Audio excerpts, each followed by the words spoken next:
Hey everybody, welcome to RefTime, powered by RTS and produced by Coraggio Media. I'm Tanya. And I'm Crane. We'll be covering rules, plays, points of emphasis, and all things official. And welcome to another segment of RefTime here in the studio of downtown Fort Wayne. And we have with us in the studio today, Miss Chauntiel Smith-Jones. She said I was going to mess your name up, but I didn't, did I? You didn't. That was actually pretty good. You actually did pretty good. I'm very proud of you. Good job, babe. Thanks for the intro. Yeah. So you said that you played two different sports when you were in high school. Yes, sir. And the two sports you played were? Basketball and track. And which was your favorite? Basketball. Which one were you better at? Track. We get that a lot with people. That it's like, you know, they really love Favorites basketball, but their different. better sport is, you know, baseball or football or something. Yeah. Yep. So playing, and where did you graduate from? Southside. I thought it was Bishop Lewis for some reason. I was thinking Northrop for some reason. I don't know. We just had you all over the We city. did. Nah. What year did you come out? Southside. 11. 11. Yep. So did you play under Juanita? I did. Okay. Wow. So you said you watched her podcast. How'd she do? She did good. Well, you got to say that on air. Right. Well, I mean, y'all tried to get her, but you know. So that means her husband was still there at that time. Yeah. Helping out, right? Mhm. And, you know, we need you to encourage him because we've been working on him to get him on the podcast, and he's been ducking and dodging us. So that's another shout out for Mr. David Goodwill. He has been ducking and dodging. Yes. Yeah. So you, so tell us what was it while you were playing sports in school? What kind of things do you remember about officials, referees? Good or bad? I mean, they were good for the most part. Okay. I mean, Juanita took care of it, so we didn't have to do too much. I don't know if she took care of it, I what did she tell you guys in terms of if you didn't like a call or, you know, if you wanted to be demonstrative on the court? Or you felt like you were being cheated? What did she tell you guys? You remember? I think I remember the gist of it. I think Juanita pretty much told us play through the calls. Mm-hmm. You know, we're not going to get every call, so just go out there and play no matter what. Good. So I think that's what she was saying majority of the time. Okay. Mm-hmm. I think that's good coaching. Yeah. To Absolutely. tell, especially young players that. Now, you work with athletes now, correct? Yes. What do you tell us about what you do with athletes now? So I represent professional athletes within the WNBA as well as overseas basketball and the new NIL spectrum as well. And you and I talked a little bit on the phone about the NIL. You're gonna have to help brother with that. 'Cause that is so confusing to me. But there's a lot of people that aren't familiar with NIL either. So before we get into that, though, how did you get into that as a profession? It's crazy. So it kind of started when I was in high school. Mm-hmm. So thought I was gonna go to the WNBA. Realized that was not gonna happen. So Now, why? Why was it not gonna happen? I mean, I wasn't playing like that, so I was like, all right, it's not gonna happen. Did you play in college? No. Okay. Well, I want to stay there for a minute because there's a lot of young people that think that they're going to play on the higher level. Mm-hmm. But you had a realistic view that you weren't going to, like you say, it wasn't going to happen. Yeah. And you say you weren't playing like that. What do you mean? I mean, you know, I was on the bench a lot. Oh, you mean in high school? Yeah. Okay.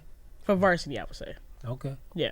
Now, So- did you put the work in, though? I guess that, you know, like a lot of the players think because they show up at practice, and even the ones that are starters for the games, they think, oh, you know, I'm going to play in the NBA or the WNBA. Mm-hmm. But the reality is, you know, are you putting in the work outside of practice and outside of the game time? You know, so Yeah. were you doing extra things outside of practice and stuff? I would say for the most part, I was. I think the only thing was back then, I came from like a single parent home, and I had siblings, so I had to be at home, and I didn't really have like the AAUs and everything else. So I was just pretty much doing everything on my own. I didn't really have those extra resources to put in or get that extra work and stuff like that. So I just did what I could. So were you saying the AAUs were going on then? You just weren't involved in them? Yeah. Okay. Were most of your teammates involved in things like that? Okay. Yeah, you know, even still today, it's a money thing. And if you've got siblings, that, you know, and a single parent, that's tough. Yeah. And it's So- a time thing because you were required Yes. to be at home to help take care of them. you couldn't be on the court all the time. Yeah. Makes sense. Makes sense. So with your agency right now, you said a sports agent, and you were starting to talk about how that came about. Yeah. So, like I said, I realized in high school that I wasn't going to the W, and then I had just started running track my freshman year in high school. Didn't know what track was. Had no clue. So I just ended up starting running track freshman year in high school. I actually got pretty good at it. Was varsity all 4 years. And then I went to state my junior year, placed 5th in the 400, and then I went to state my senior year, and I think I placed 11th. So then I ended up getting a scholarship to run at Indiana Tech, where I became national champion as well as a Hall of Famer. And then I thought I was going to go to the Olympics after that, because I'm like, all right, kind of fast a little bit. But then when I got there, I realized that everybody around me was running like zebras. And I said, yeah, no, Olympics is not it. So it was every time the reality was hitting, like, yeah, no, this is not it. So I think with being a sports agent, it kind of just fell in my lap. So I didn't know nothing about being a sports agent, didn't know anything about Eugene or Roosevelt or anything like that. So it kind of just fell in my lap. And then I ended up getting not a scholarship, I got an internship at a small sports agency down in Dallas. Was there for about a year. And then after that is when I started my own agency my senior year in college. And then that's where the story starts. So did you ever have any aspirations prior to all that of owning your own business, whatever it may be? No. Wow. Not That's at all. interesting. I didn't know nothing about any of this. It just fell in my lap. You keep saying it fell in your lap. How did it fall in your lap? I don't know. I didn't know anything about being a sports agent. I didn't know anything about any sports agencies or anything like that. Okay. So what did you go to school to study? Sports management. Okay. Didn't know what I was going to do with sports management. Isn't that related to sports agency work? Okay. Yep. So it's kind of like you were kind of on the right track. You just didn't know Yeah. that you were on that professional track. Yeah. Because there's a lot within sports management. There's a lot of avenues that you can choose to That go people down don't know about. that they don't know about. Yeah. And, a lot of athletes, they get stuck on this one road where they think they're going to play. They're going to be a player the rest of their life, and it's like there's so many different aspects to the sports world that that you can make money and not kill yourself doing it. Yep. And a lot of people think they just have to be an athlete. Exactly. And that was the thing too, is like I kept asking myself, what can I do where I'm not being an athlete, but I can still make an impact and be a part of the sports industry? That's what I kept asking myself. And then, like I said, that just fell in my lap. So, like, for the most part, like, when I started my company, there was a lawyer on campus. His name was, like, Dre Cummings. And my advisor put me in contact with him because he's like, all right, you want to be a sports agent? I'm going to put you in contact with somebody who I know who actually does this stuff. So it was one of the craziest meetings I ever had. I went there and talked to him. He's like, all right, why you want to do this? And he was so straightforward. And I was like, I pretty much just told him, like, I'm passionate about this. Like, I care about people. I love sports. Being an athlete is not everything. It's not the be-all, end-all type thing. So I was pretty much telling him my passion for being a sports agent. And he pretty much looked at me and he was like, I can tell you want this. And because you want this and you're in it for the right reasons, I'm going to help you. And ever since then, he showed me how to read contracts. He helped me get my company registered with the state. He helped me find out if the name of my company was already being used or anything like that. It was a lot. He helped me with a lot. So. And who was this person? Andre Cummings. And he's a sports agent. He was a NFL agent and in the entertainment business as well. Agency? Capture Sports Agency. Okay. We want to make sure we get a shout out. Yeah. On that, so. Appreciate it. Yeah. So Capture Sports Agency. Yep. For any of those that are looking for an agent. Hey. And I don't know much about the sports agency business, but how does it work? Do you have a jurisdiction, or how does it work? Not really. Okay. For the most part, like, you have to be registered in every state that you plan on recruiting from. So, say, for example, I wanted to recruit out of, like, Texas and Ohio and Alabama. I would have to be registered in those states in order to register athletes out of those states. And how does one become registered? It will go through the states. You have to fill out an application and send in a fee as well. I knew there was going to be a fee. Yeah. There's always a fee. Always a You're fee. talking about the government. So what's the average fee that you have to pay per state? Because they're all different, I would assume. Each state varies. Like, say, for example, Indiana is 700. Per year? Every 2 years. Wow. Yeah, some states is every year, some states is every 2 years. So that's a note for all of you who think, I'm going to become a sports agent. It's easy. I tell them that all the time. It's not easy. It's not. You got to make that $700 though. Yeah. Well, yeah. Now this is getting real colorful. But you know, I don't know much about it. Well, in the same aspect, you know, as officials, every state is different when it comes to getting licensed as an official. You know, in the state of Indiana, I would say it's somewhat pretty easy to become an official. You know, register with the IHSAA, you pay $50 and take a test. Yeah. But you say it's pretty easy. Which level is it easy? Because you're talking about the high school level. I'm just talking about high school level to get licensed. Well, see, she's talking about pro level. As a college official, though, I'm not paying for a license. I don't pay to have a license as a college official. We do pay for what? College level officiating. Camps. Yeah, we go to camps and stuff, but you know that helps you just overall to get better, and the assigners get to know you and that kind of stuff. So yeah. And your players, a lot of the players you represent, they go to camps, get picked up or get seen or not. Sometimes one of our athletes, like sometimes we'll have athletes go to like the WNBA combine that happens during the Final Four, or some of our, like one of our athletes this year had played in the All-Star game for the women's college basketball athletes. So it just varies on where they are and what they're able to get into. Well, listening to you, I could tell there's some similarities when you talked about becoming a sports agent, how difficult it is. And then, like you said, you just kind of, it fell into your lap. And I think a lot of officials, we've talked about that, a lot of times it just falls into our lap. Yeah. I don't know too many people who go to school and say, I'm going to be a sports official. That's kind of crazy. Yeah. You don't hear about that. never was a thought that had crossed my mind until Clark, Mr. Clark Hamilton, come up and was like, hey, would you like to be an official? I don't know how y'all do it. What do you mean? You know. What do you mean you don't know how we do it? Sometimes I just be sitting in the stands and some parents be snapping. And you be looking at them like, yeah, that's what we do too. We look at them like. Yeah, and I think I understand what you're saying. You say you don't know how. You mean we don't know how we do it in terms of how we deal with parents and deal with people who disagree with what we're calling. Yeah. You know, one thing she says all the time about when new recruits come to our school is they'll say things like that, and she'll go, "Well, tell them, you know, when they were players." Think about when you were a player.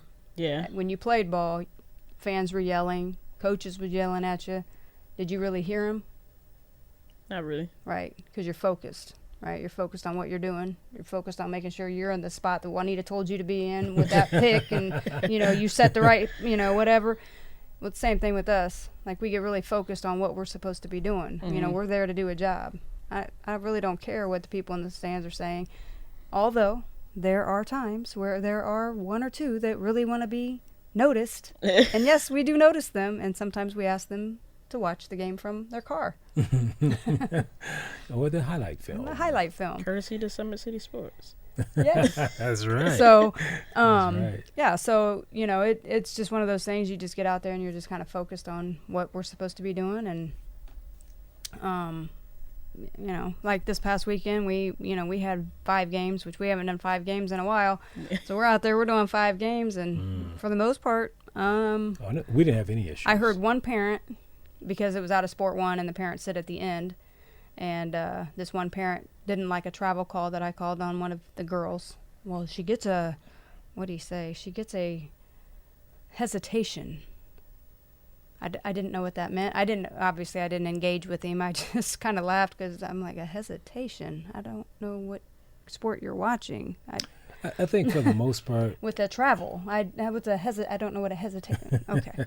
Well, but it's interesting because we were talking about it before the show. The rules change all the time. But most people who've played any sport, whether it's track and field, whether it's basketball, volleyball, what have you, when they played back in that day, the rules have changed since then. Yeah. But a lot of adults they're not aware of that. Well, and then they also watch too much NBA, WNBA, and so then they take that information and bring it down to 3rd, 4th, 5th, 6th, 7th grade and think that they can do what, you know, what the big girls do. Hesitation. No. There's no hesitation anything in high by school. rule. There's no But I have heard people say, that's a hesitation dribble. No, that's a carry dribble. No, it was a travel. She moved her feet before she put the ball on the ground. It was a travel. Yeah, I'm with you. I don't even know. I didn't know what he was talking about. So hesitation. She turned, feet moved, ball went down, travel. Every day and twice on Sunday. I didn't know how else to call that one. Yeah. But you're right, though, Chauntiel. A lot of people disagree with our calls, but for the most part, I think being professional officials, we know that most people are not familiar with the rules. They don't care about the rules. They just want what they want for their team. They're biased, and quite frankly, I'm not biased. I usually don't even know who's playing, let alone care. Yeah, typically we just, especially when we're out doing AAU, we really don't even engage with the crowd that much. Well, I do. Well, he does in a more jovial way. Yeah. But we're not gonna listen to a fan yell and fuss at us and turn around and try to explain what we're doing. Yeah, I'm not there to explain to you my calls or my lack thereof or what I'm seeing. That's not what we're doing here. You're a grandparent or a parent. You stay over there and I'll stay here and do my job. Now, we usually ask people, and we'll ask you, what out of all the levels of basketball, from an official's perspective, you don't know, but what would be your guess? What is the most challenging level to officiate, do you think? According to what you're saying, people responding to calls, what do you think is the most challenging group? I would say the professionals is the most challenging group. Why? Only because I've seen some stuff on the professional level, but I just feel like with high school, they're a lot closer. Like, with the pros, some people can't come onto the court and just say something to you or try to hit you or something. But high school or even middle school or even AAU, they can come off the bench and be like, yeah, most of them are sitting as close as we are right now. Yeah. You say, what's up? Yeah. Yeah, we talk about it, and we think. I mean, obviously, I've not reffed on the pro level, so I don't know how difficult that level is. We've done semi-pro, and what they call but again, minor league. But again, that's still kind of glorified college in a way, because I think it's still pro. It's just a lower level of pro. I'm just talking in terms of not having the security or fans being close to us and being able to behave a certain way, but without that, direct knowledge of doing the NBA or the WNBA, we've talked about it in 3rd through 6th grade is some of the most difficult basketball to officiate. Yeah. Because you got grandparents and parents, and the grandparents think their grandchild can do no wrong, and there is no way that grandchild tripped over their own 2 feet. Absolutely no way. And somebody had to have pushed him. So even though no one was within 15 feet. It had to be the other girl that was right over there. She put okay, Grandma. Now this past week we did have some games, like you said, and I like to interact with people because I love interact. I love messing with people. A lot of people. Did we have out-of-towners? We did have some out-of-town. We had some teams from Ohio, but we had a Fort Wayne team for 2 of our games, and so most of them, he was over there messing with them. So. Well, it was a grandmother. She was, and grandparents can be difficult, but she was sitting over in the stands, and I don't know. Oh, we had a timeout, so I went over there just to rest, and I just sat down, and sat down right next to her, and I said, "Your team winning?" She goes, "Yeah, but no, not due to you." She said it just like that. I looked at her. I said, "What did I do?" She goes, "Those calls, man, those calls you making." I said, "What's wrong with my calls?" And she goes, "Everything." And I realized I wasn't going to win this argument. So, and the crowd was sitting around kind of giggling at her. And I looked at her. I said, "Well, the reason my calls are so bad." She goes, "Why?" I said, "Because I don't like you or your team." I just looked at her. And she goes, and then she looked away. "Well, I don't like you either." And then finally the crowd realized I was joking, because she looked at me like, is he serious? Because people take officials like everything we say is, oh my gosh, they mean it. Yeah. And I'm just looking, I said, because I don't like you or your team. And by the time we got done. I'm glad I wasn't over there for this conversation. But by the time we got done, we were laughing. But she was still, and it turned out. I think her son was coaching, wasn't he? Yeah, her son was, and we know him. Yeah. Todd. And that's probably why she was so Yeah, she was telling me how, and I went over there after the game. Such animosity. And I was talking to Ty, and I said, "Oh, Ty, by the way, your mom, she was just telling me in the stands how much she loves me as an official. I'm her favorite official." And Ty goes, "I know she didn't say that." I was like, "Wow, the whole family's against." But what she did say though was when he was sitting over there and they were having their little conversation was that his partner, i.e. me, Oh, whatever. she was very happy with my calling. So I think if you'd been over there, she'd have said the same thing I about don't you. think so, me. because You don't I think heard so? some of the other parents, they were like, "What is your husband calling?" Whatever, you are making all of this up. No, I'm serious. No, there was another mom that was sitting over there and she's like, "You need to get him because he's making some terrible calls." That was our first game. Oh, Because that I came to you. was. Because I came to you. I was like, "Man, you're making." I said, "Bro," it was the first quarter because we were doing quarters. I know who that was. Yeah, you know. And we were doing quarters, and so by the end of the first quarter, we were doing 7-minute quarters. By the end of the first quarter, I went up to him. I said, "Bro, like we've had about 20 fouls, and it's only been the first quarter." They Like, kept hitting each other, stop. Chauntiel. I said, "This is AAU. This is not. We don't need to get every call. Like, Well, now we got to let them play through some of this." and So let's be honest now. When we officiate together, we do. we're Yeah. known to call a tighter game. Most parents tell us they appreciate that. So if we call it tight, some people Especially go let in them play. especially in the beginning. If we call it tight, they'll adjust They'll and then adjust. If we call it tight, they say let them play. If we let them play, they say tighten it up. Right. You can't satisfy people, and that might be why you said what you said. I don't know how y'all do it. Yeah. Because be honest with you, I don't worry about what people want. Really, I don't think anybody was really too upset with anything. I No. mean, it was a fairly easy game to officiate, and Well, the one mom you're talking about, though, Mm-hmm. she had the nerve at halftime. Did you see what she did? Mm-mm. She called me over there, and I know what she wants. She said, "Let me show you this." And I thought she was going to show me a picture of her daughter or something. She's showing me plays where she thought she disagreed with my call. And I looked at her. I was like, she's actually telling me that she doesn't like me, and she wants to show. And I just looked, and I didn't have my glasses on, so I couldn't see it anyway. So I just looked at her. I said, "Oh, okay." I said, "Well, yeah, I guess I better tighten it up." "Yeah, you better." And I walked away. that you need to tighten it up. I just told her, I said, "I guess I better tighten that up," meaning Oh. give better call. I didn't know what she was talking about. I'm like, "You're recording me and telling me when you disagree with a call?" Right? Yeah, that doesn't fly. Yeah. So that's a test question for you. So if a coach comes up to us during halftime, let's say, and they want to show us a play on the video that High school level. that we obviously blew the call according to the rules, is that legal or illegal? Can they do that? Illegal. You're guessing. I am. That was a great guess. I am very proud of you. That is it is illegal. correct. Why would you say it's illegal? I mean, if I'm just thinking from a track perspective, like you're not allowed to show, like, the jumper or the thrower what they did, or nobody else besides the coach is allowed to show them, or whatever the case may be. So just thinking of it that way, I don't think it would be logical to do it because I mean it's not going to change anything. Right. If anything, it'll probably make things Worse. worse. Because you've alienated the Yeah. official. And actually, depending on the approach and depending on what we're, how it's handled, I mean, we could actually hit him with an unsporting technical. Correct. Yeah. It is against the rules. To do Yeah.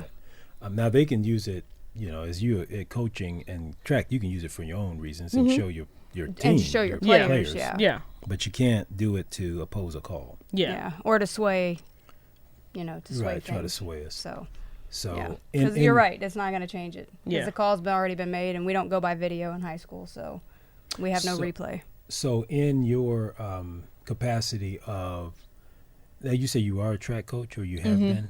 Where are you track coaching or where are you coaching at right now? Indiana Tech. Oh, okay. So you graduated from there. Now you're coaching there? Mm-hmm. Head coach? Assistant? No, I'm just the assistant. Do you want to be a head coach?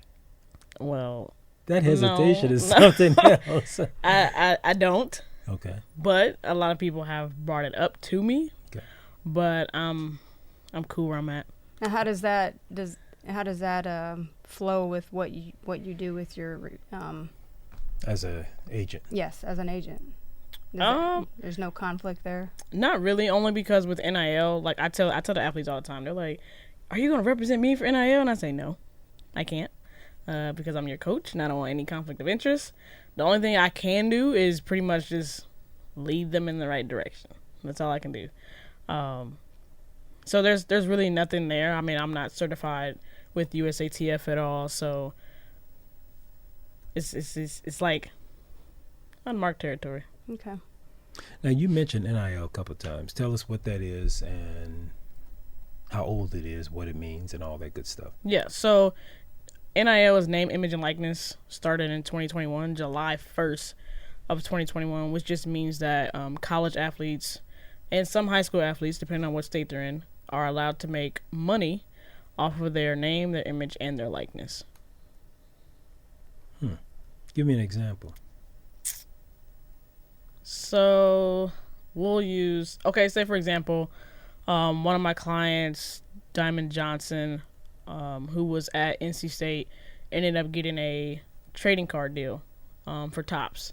So she was able to get paid for that deal because they used her name, her image, and her likeness. So she was able to get paid for that deal for Topps. Now, if it was before 2021, she wouldn't have been able to get that deal, and she wouldn't have been able to get that money. And Topps would have just made all the money. Yeah. Yep. So before 2021, were a lot of companies taking advantage of athletes' name, image, and likeness? Mm-mm. I didn't think so. Nope. So the money was being made, but not necessarily on students, because I think at that time it was considered, was it against the law to do that? Yeah. Okay. And I think now athletes are now given the opportunity to work with a lot of these brands and companies and stuff like that and make the money. As far as like with high school as well too, like they're able to go and make money. They can make a lot of money. It just depends on the company, the person, and stuff like that. But for the most part, since 2021, a lot of athletes have been making a lot of money with NIL. And when did you graduate?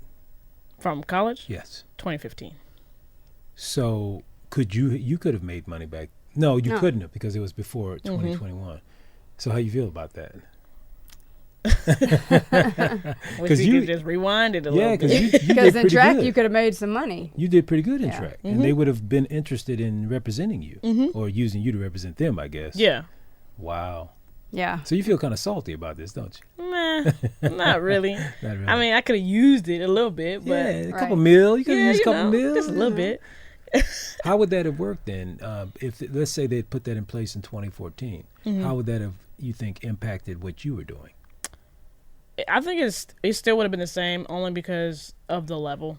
NAIA is different from your D3s, your D2s, and your D1s and stuff like that. So it's not as different, but it's different. So the difference is with a lot of, these divisions and stuff like that is what school you go to, the location you're in, the type of fans that are at that location, as well as your following, the sports you play and stuff like that. When you say you're following, you're talking about your fan base following? Yeah, on social media. Yep. That social media thing. Of course, that didn't exist when I played. So that is a big difference in terms of even, I guess, I started to say how players perform, because, I mean, maybe you disagree with that, but I would think the pressure coming from social media makes players have to perform on a different level, because they're being looked at in, worldwide, versus before it was just maybe nationally, regionally. Sometimes. It just depends on the athlete. Like, I know a lot of coaches will, like, nip it in the bud and be like, all right, no social media throughout the season, depending on what that athlete is or who that athlete is for whatever reason. But it just depends on that athlete, that coach, that team, or whatever the case may be. But a lot of these athletes use their social media for fun anyway. They just let people in, let people know who they are, what they like, and stuff like that. And that's the type of stuff that brands like. How do you feel about that for athletes, social media? You got an opinion on that one way or the other? It's a good thing. Okay. I think it's a good thing. It just depends on how you use it. Like, if you use it in a positive way and you're showcasing all of your talents, like, people are going to see your talents. And when people see your talents, they know what you can do, and that's where more opportunities come in at.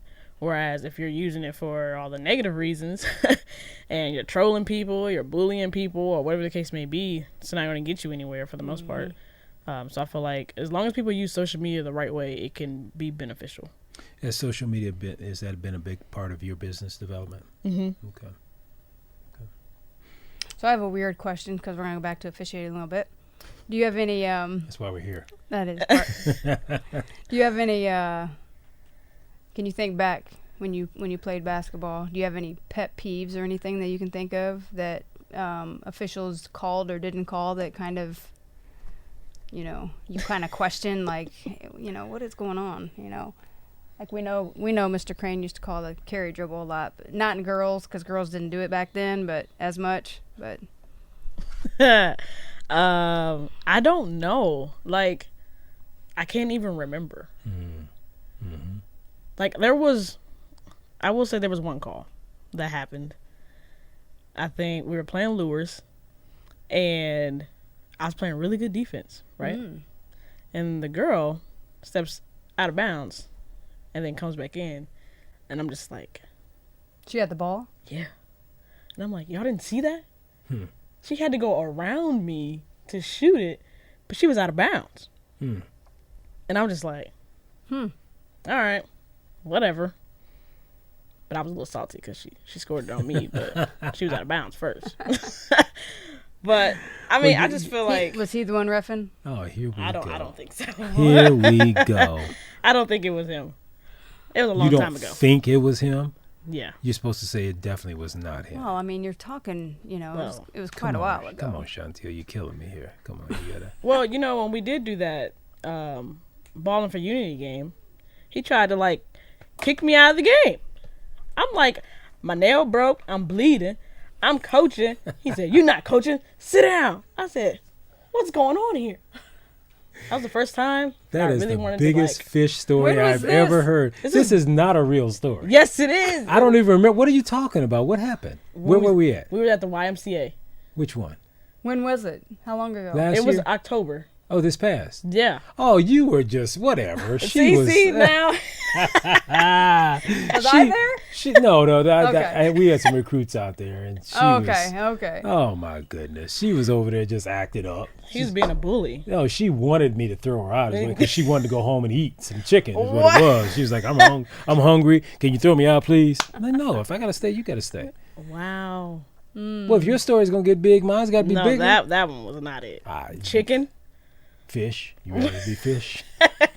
I don't know.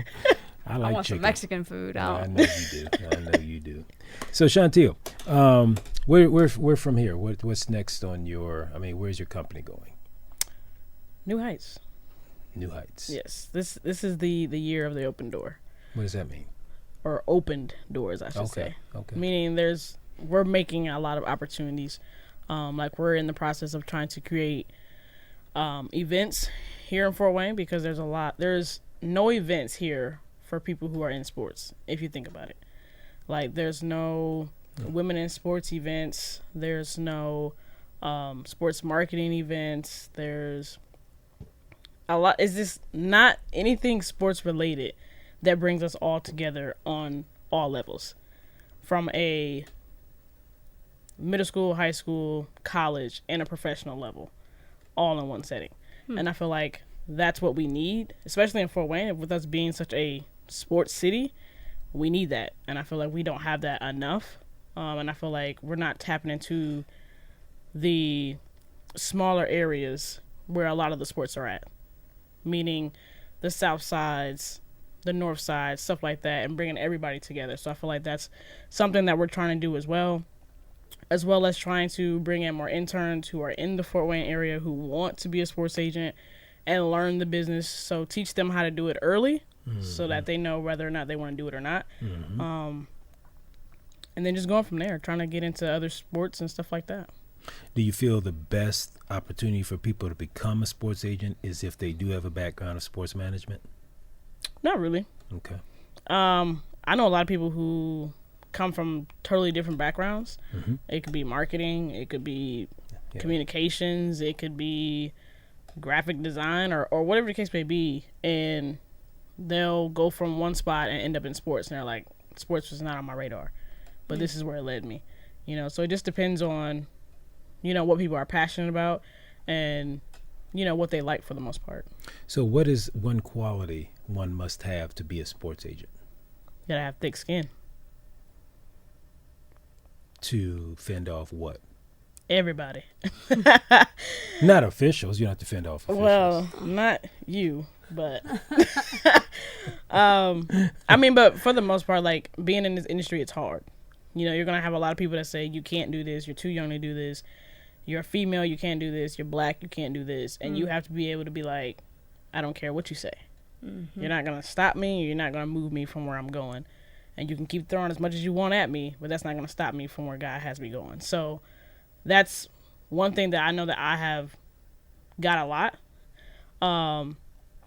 And some of my mentors tell me all the time, like, you got strong skin and you're still in this after everything that either people have said or people have done or whatever the case may be. And I feel like as long as you have that thick skin and you know what you want to do and how you want to do it and can't nobody shake what you're trying to do, I think you'll be fine.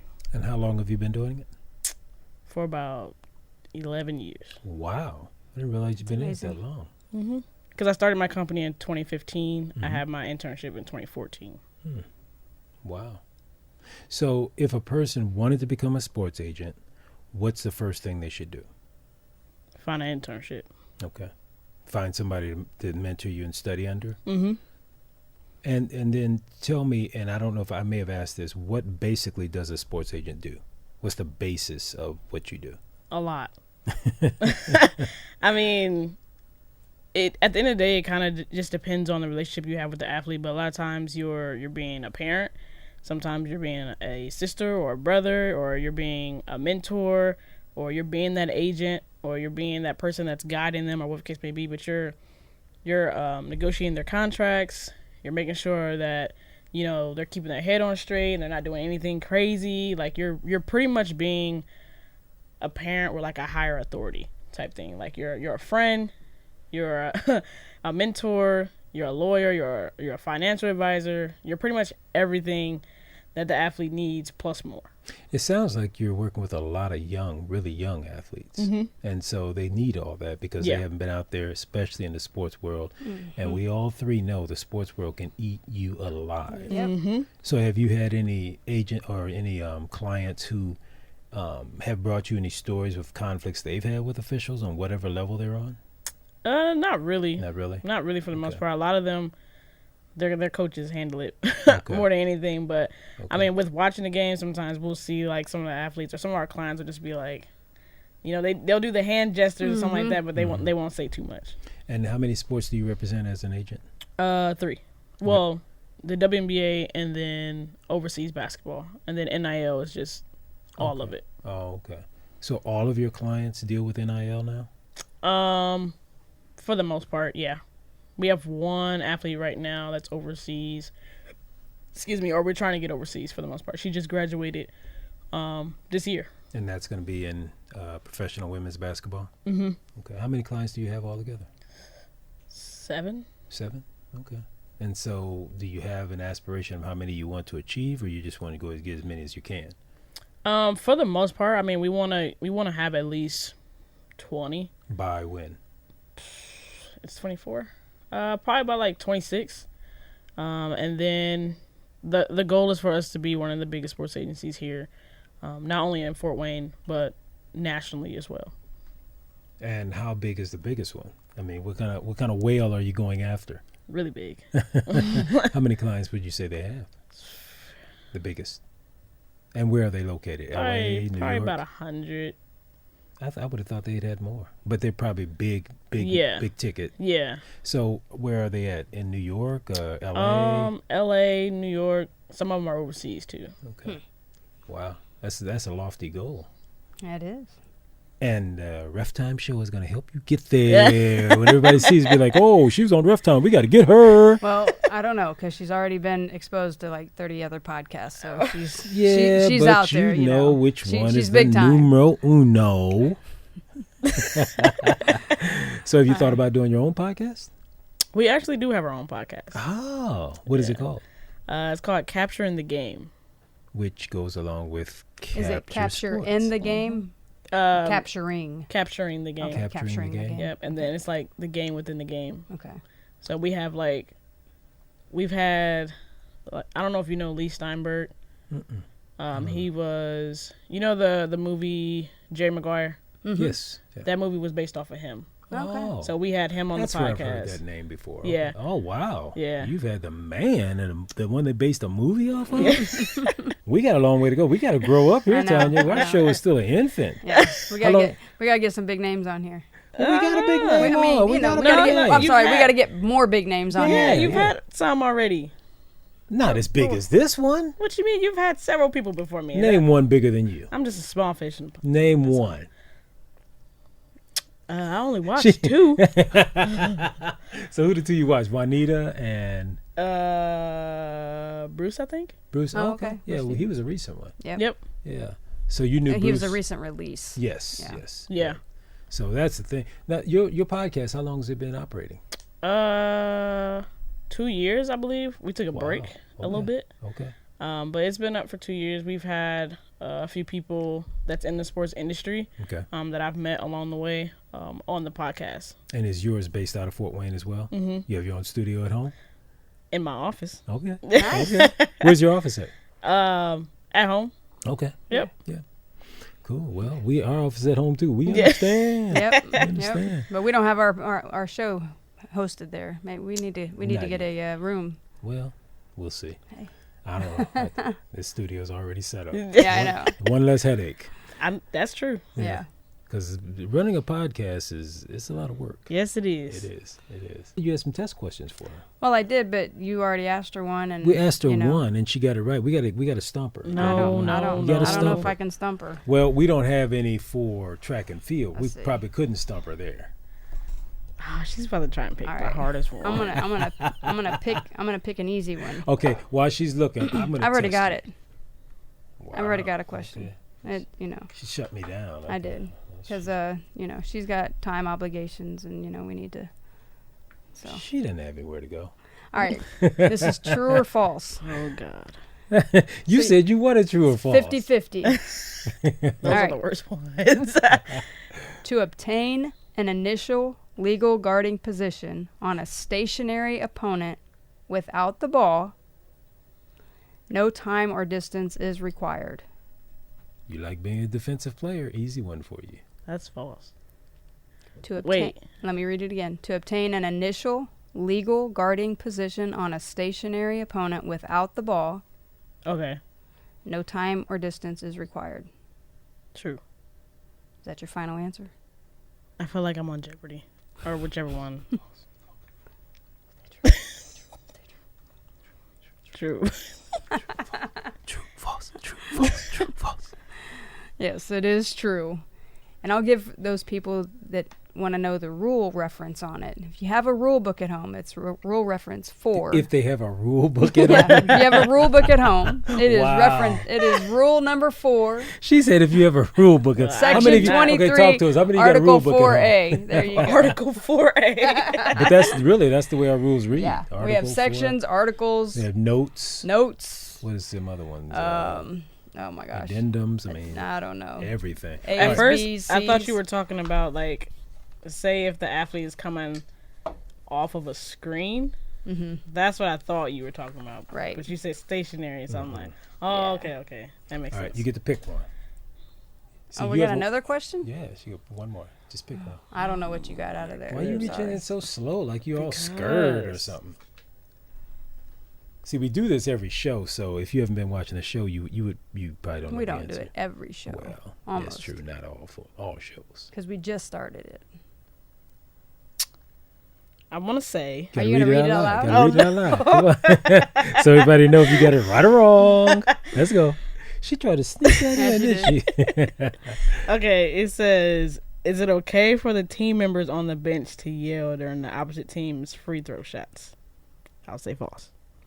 Why? I really don't know, but it seems logical. I don't know, but I feel like, because in high school, I feel like we've done that. And the crowd can do it, so why can't the bench do it? I don't know. I'm asking. Your answer is correct. You're not supposed to if you're on the bench. Right. If The bench. if you're on the team, if Yeah. you're part of the team and you're on the bench, Bench is not allowed. the bench to do is that. not supposed to They can't even stomp their feet or kick the bleachers. no, they can't do any all of that that. stuff during free throws. You're not supposed to be doing that. Because that's called disconcerting the shooter. It'd be the same Oh. thing. That wasn't me. It was definitely her. No. and you know how coaches are when the girl's getting ready to shoot the free throw and the coach will yell out, "Hey, Chauntiel, you got shooter." You got shooter. You got shooter. That's supposed to be illegal too. That's considered. Wait, so can we do it on? I'm not playing anymore. Are they allowed to do it on the court? No. Like, No. say for example, we'd be like, I got shooter. They're not supposed to. We let you get away with Yeah. it because it's one of those slick things, but really you're doing it to disconcert the Yeah. shooter. That's the reason you're doing it. But you can say, "Well, I'm doing it to let I'm talking to my teammates." Yeah, Yeah. 14 times. You have to repeat it 14 times. Like the Yeah, teammates you know, can't hear you. sometimes you got an athlete that don't understand what you're saying. Yeah, Right. you know So what? you have to tell them 20,000 You know times. what? I'm teching you next time. I'm teching. Next time we do that. What was that? That Unity and that game where you guys were out there raising my. I'm teching you. Definitely teching you. I'm gonna hurt my fingers teching you. You were already trying to take me. Whatever. I was very nice and she sweet was to you. bleeding. She Yes, wasn't bleeding. My hand was wrapped in ice. Look at her face. You could tell she's making that up. No, I'm for real. Why were you on the court if you were hurt? No, I got off. So what was the I was problem? coaching. I went from being an athlete to she was coaching. all the way on the court.